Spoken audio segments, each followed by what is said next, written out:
લોકસભાની ટિકિટ ન મળતા તળપદા કોળી સમાજ દ્વારા વિરોધ વ્યક્ત કરતા ચોટીલા હાઈવે પર બેનરો લાગ્યા હતા। ભાજપ દ્વારા ચુવાડિયા કોળી સમાજના આગેવાનને ટિકિટ આપવામાં આવી છે, જેને લઈને તળપદા કોળી સમાજ દ્વારા વિરોધ વ્યક્ત કરતા બેનરો લગાવવામાં આવ્યા હતા। નેશનલ હાઈવે તેમજ ચોટીલાથી જસદણ તરફ જતા રસ્તા પર બેનરો લગાવીને વિરોધ વ્યક્ત કર્યો હતો।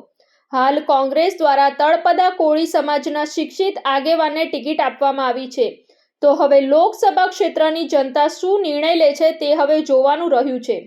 રિપોર્ટ શાહરૂખ સિપાઈ સાથે સંજીવ રાજપૂત, TV9 ગુજરાત, સુરેન્દ્રનગર। જોતા રહો TV9 ગુજરાત, નિર્ભય, નિષ્પક્ષ, નિરંતર।